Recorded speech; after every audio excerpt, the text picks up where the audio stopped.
I would say both of us were really looking at these innovative communities that seemed to be meeting needs that perhaps in many cases religion, both historically and currently, would meet, but that people, that the kind of people in our orbit, especially at the time we were looking at millennials who tended to be religiously unaffiliated or uncomfortably affiliated, we were asking, where are they going to find meaning and belonging and purpose? And so that led to this little report, How We Gather, but it also led us to get to know a whole host of these innovative community leaders around the United States.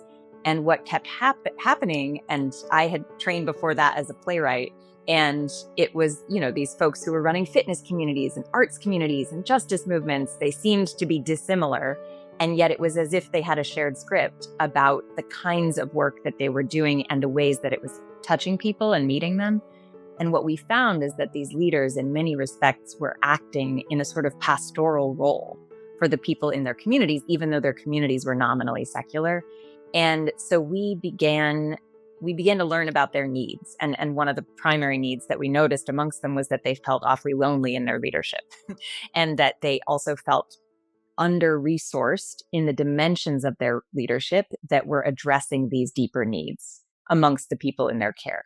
And so we started gathering these leaders. And at first we were gathering secular leaders. Then we started gathering leaders whose communities actually did have a religious affiliation, or where the leader themselves might, but where the community was not. It kind of looked more like these innovative secular communities than it did your traditional congregational model, for instance. So this was things like people meeting in laundromats and washing clothes for those who might be experiencing homelessness as a kind of expression of modern day foot washing, right? Or Muslim small groups meeting in living rooms, at the time online Buddhist sanghas before COVID and everyone For going COVID, online. yeah.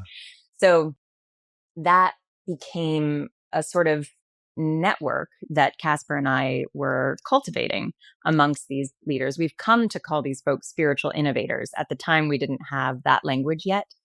And so that's one big strand that I would say has run through our work and still does to this day. That was some of the impetus behind founding Sacred Design Lab. But the other was that as we continued getting to know these innovative leaders and working with them, we also received an unexpected response from a lot of institutions. And at first, this was religious institutions and everything from denominations to large-scale congregations and foundations, people basically asking, what is going on with rising generations? And in many cases, they were experiencing institutional decline. And so they wanted to talk to us and understand what was going on. And then sometimes secular organizations would sort of be encountering the same challenges, the cultural challenges of, we have this huge rise in loneliness, right? And a sense of isolation. We have a rise in mental health and challenges and people experiencing, this kind of ennui and in some cases devastation. What's going on with that? And how do we respond in the secular landscape? And we were sort of saying, well, actually, there's a lot of wisdom in religion about this, right? We found ourselves in a bridge position. And so when we graduated from divinity school in 2016, we said, okay, well, I think Casper and I sort of looked at each other like, are we going to do this for real? Are we going to try to do this as our job? And it's been a long and meandering road since then of how we've made it work. But ultimately, we did found Sacred Design Lab with our colleague Sue about 7 years ago now to really try to bring together this body of work and see what we could meaningfully contribute. Beauty at Work is brought to you by Templeton Religion Trust.